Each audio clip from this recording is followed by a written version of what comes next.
Hello, good morning friends. आज हम कुछ नया तो नहीं करेंगे बट पुराने के हिसाब से कि हमको 10th और 12th की तैयारी कैसे करना है। तो सबसे पहले हम क्या करते हैं, 10th और 12th की तैयारी के लिए सीधे लिटरेचर लेते हैं और पढ़ना शुरू कर देते हैं। तो आपको पहले पता होना चाहिए कि लिटरेचर से जो क्वेश्चन आते हैं वो कैसे आएंगे। फिर बोलते हैं समझ में नहीं आ रहे हैं। तो क्यों नहीं समझ में आ रहे? क्योंकि हमारे को जो बेसिक नॉलेज था ग्रामर का वो बिल्कुल भी नहीं था। अब उस बेसिक ग्रामर के लिए क्या क्या ऐसा पेपर में आता है जिसे हमें पढ़ना चाहिए और शुरू से उसकी प्रिपरेशन करना चाहिए, क्योंकि अभी भी आपके पास 6-7 महीने बचे रहते हैं और आपको इसकी प्रिपरेशन करना है। तो सबसे पहले मैं कुछ स्ट्रेटेजीज बताती हूँ आपको कि कैसे आपको उसकी प्रिपरेशन करनी है। आपको कैसे डे बाय डे आपको अपनी इंग्लिश को एनहांस भी करना और अपने मार्क भी अच्छे से स्कोर करना है। सबसे पहले तो आपको देखना पड़ेगा। अब आपको पूरा पार्ट ऑफ स्पीच पढ़ने का मन नहीं है, पूरी ग्रामर पढ़ने का मन नहीं, लेकिन आपको बस जल्दी जल्दी आपको तैयारी करने को होना। तो फिर ऐसे जल्दी तैयारी के लिए आपको कुछ तो ऐसा चाहिए जिसमें आपको 12th का अच्छा रिजल्ट बन जाए। तो उसके लिए मैं आपको बताना चाहती हूँ कि सबसे पहले तो एक जो ग्रामर वाला पोर्शन है उसमें आपको पूरी पार्ट ऑफ स्पीच ना पढ़ते बन रही ना सही, बट जो आर्टिकल से एक क्वेश्चन आता है जिसको डिटरमाइनर कहते हैं, डिटरमाइनर आपको पढ़ने पड़ते हैं। फिर आपको एक एडजेक्टिव से क्वेश्चन आता है, एडजेक्टिव आपको पढ़ना ही पढ़ना पड़ेगा। फिर आपको एक टेंस से यानी वर्ब से क्वेश्चन आता है, एक वर्ब से भी आता है, एक टेंस से भी आता है, ये क्वेश्चन आपको पढ़ना ही पढ़ना पड़ेगा।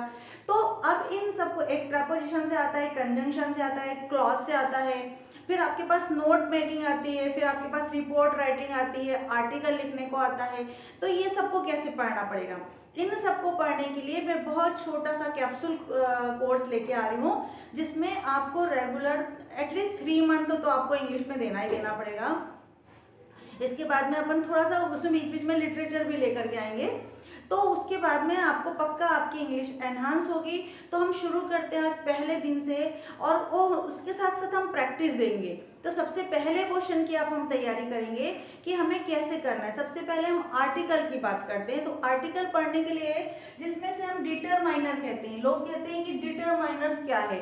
तो डिटरमाइनर्स वो होते हैं जब कोई किसी नाउन को वो डिफाइन करते हैं, है ना। तो सबसे पहला उसमें आता है आर्टिकल। आर्टिकल कैसे होते हैं, ए एन और द, ए एन और द, ये क्या होते हैं, आर्टिकल होते हैं। ये आर्टिकल किसी नाउन के आगे लग करके उसको स्पेशल लगाते हैं, स्पेशल चीज समझाते हैं कि भाई हाँ ये कोई मुख्य चीज है या कोई चीज है ना। कैसे देखेंगे थोड़ा सा, ए एन द एक आर्टिकल है और ये नाउन को डिफाइन करते हैं। सबसे पहले अपन देखेंगे कि ये जो एन है इसमें सबसे ज्यादा प्रॉब्लम आती है, जो सबसे पहला क्वेश्चन वहां से बनता है। तो पहला वाला देखेंगे, यदि आपके पास कोई ए आई ओ यू ई है ना, ए आई ओ यू ई, इनसे, इनको हम वाउल कहते हैं ना, तो और इनसे निकलने वाला साउंड जो हिंदी के स्वर होते हैं ना, आ ई ए, इस प्रकार से जो साउंड निकलता है उनमें अपने पास क्या होगा, एन लगाना है। इन वर्ड्स के, इन लेटर्स के आगे, मतलब इनसे शुरू होने वाले वर्ड्स के आगे और इनसे वाउल साउंड। अब ये भी ध्यान रखना कि कहीं कहीं जैसे हम यू करते हैं, यूनिवर्सिटी करते हैं, यूनिवर्सिटी है ना, तो यूनिवर्सिटी में हम नहीं लगाएंगे एन। क्यों नहीं लगाएंगे, क्योंकि मैंने आपको क्या बोला कि अपने को वाउल साउंड निकलना चाहिए, वहां पे हम करेंगे। कैसे करेंगे, तो हम करेंगे एन एप्पल, एप्पल है तो अपन क्या करेंगे, एन एप्पल लगा दिया। लेकिन यहाँ पे मैंने अम्ब्रेला लगाया, अम्ब्रेला लगा दिया, तो अपन ने एन, क्यों, क्योंकि यहाँ पे अ से शुरू हो रहा है। लेकिन वहीं पे यदि से यूनिवर्सिटी आ गया, फिर क्या करेंगे, अपन को नहीं लगाना है।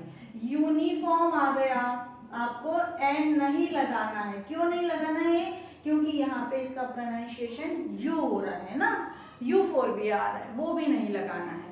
ऐसे ही जब हमको ये साउंड नजर आता है तब, तो क्या इतने पे इनफ है, नहीं, ये वाले पे इतने पे इनफ नहीं है। तो एग्जांपल दे देती हूँ मैं, an ink pot, an ink pot हो गया, है ना। अब सेंटेंस में भी तो आएगा, ये कैसे आएगा, अब सेंटेंस में आ जाएगा, दिस इज एन ऑरेंज, ये क्या है, एक ऑरेंज, ठीक है ना। इस प्रकार से सेंटेंस में भी इसे फिलअप किया जा सकता है। लेकिन अगर हमने देखा है कहीं पे m लिखा है, कहीं n लिखा है, कहीं पे s लिखा है, कहीं पे x लिखा है और कहीं पे f लिखा है। तो इनसे शुरू होने वाले शब्दों के आगे भी n आ सकता है। हाँ, आ सकता है। क्यों आ सकता है? क्योंकि वो नाउन होगा और नाउन के साथ साथ इनका जो प्रोनाउंसिएशन है वो वावल साउंड से निकलेगा। जैसे मैंने यहाँ पे लिखा माँ, माँ के आगे हम प्रोनाउंसिएशन कर रहे हैं माँ ला रहे हैं। लेकिन यदि मैंने यहाँ पे MLA लिखा है तो हम इसे M कह रहे हैं। हमने यहाँ पे यदि SDM लिखा हुआ है तो हम यहाँ S कह रहे हैं, है ना।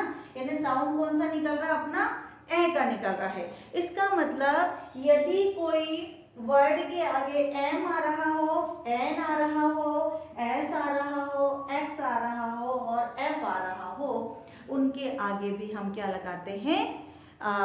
लेकिन वो उसका जो प्रोनाउंसिएशन है वो ऐसे निकलता है, उसे हम वहाँ पर हम N लगाएंगे, है ना। क्या लगाएंगे हम? NMLA लगाएंगे, NMP लगाएंगे, NNCC कैडेट लगाएंगे, NNCC लगाएंगे, है ना। फिर हम FCI लगाएंगे, NSDM लगाएंगे। इसका मतलब ये सारी चीज़ें ट्रू है और इनके साथ में हम n लगाएंगे। तो ये छोटी छोटी सी चीज़ें रहती है, लेकिन हमें समझ में आता है कि ये हमसे नहीं बनता है। इसको हम सीक्वेंस में, तो हमारा पहला क्वेश्चन यहाँ से तैयार हो जाता है। अब क्वेश्चन कैसे आता है ये भी चेक कर लेंगे थोड़ा सा। क्वेश्चन आपका आएगा, क्वेश्चन आपका आ जाता है, समझो my father is an MLA। अब देखो यहाँ पे पढ़ के देखो, इसे M आ रहा है तो यहाँ पे आपको N लगाना है ना। His brother is an SDM। तो आपको इसके सामने N आर्टिकल को डब करना है ना। तो एक फिल इन द ब्लैंक्स तो आपका वहाँ पे रेडी हो जाता है। तो अब इसके बाद क्या करना है? इसके बाद में अपने को डिटरमाइनर्स पढ़ने पड़ेंगे, डिटरमाइनर्स पढ़ना पड़ेगा और हमें वर्ब के साथ टेंस पढ़ना पड़ेगा, टेंसेस पढ़ना पड़ेगा और फिर क्या पढ़ना पड़ेगा? हमें क्लॉज पढ़ना पड़ेगा, है ना। क्लॉज के साथ में हमें और क्या करना पड़ेगा? हमें एडजेक्टिव पढ़ना पड़ेगा। एडजेक्टिव में भी हमको तीनों डिग्रियों का नॉलेज होना चाहिए। एटलीस्ट इतना तो अपने पास आना ही आना है ना। अब यदि आपने वर्ब अच्छे से पढ़ ली होगी तो आपको टेंस अच्छे से बन जाएंगे। लेकिन अगर टेंस नहीं आते हैं तो भी हम वर्ब के थ्रू कैसे अपने टेंस को अच्छे से काम कर सकते हैं ये भी अपन इन वीडियो के थ्रू पढ़ेंगे। फिर इसके बाद में अपन को नोट मेकिंग पढ़ना पड़ेगा, है ना। नोट मेकिंग आना चाहिए। फिर अपने को एक रिपोर्ट राइटिंग आनी चाहिए। रिपोर्ट राइटिंग में क्या आता है वो लिखना आना पड़ेगा। फिर हमें कुछ क्वेश्चन आंसर तैयार करना पड़ेगा लिटरेचर के, है ना। लिटरेचर के तैयार करने पड़ेंगे। तो हम कैसे समझेंगे कि मैम इसमें आंसर कैसे पुट अप करना है, इसे फ्रेमिंग कैसे करना है, तो वो भी हम इन्हीं वीडियो के थ्रू पढ़ेंगे। फिर इसके बाद में हम लेटर राइटिंग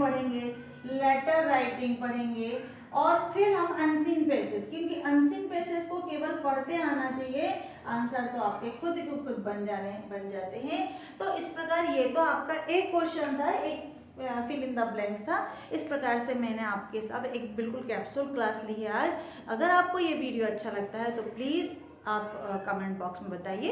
तो इसी प्रकार 10th और 12th की तैयारी के लिए हम इसको बनाएंगे और बिल्कुल छोटे छोटे वीडियो के थ्रू आपको ये प्रैक्टिस करवाएंगे। Thank you for watching me.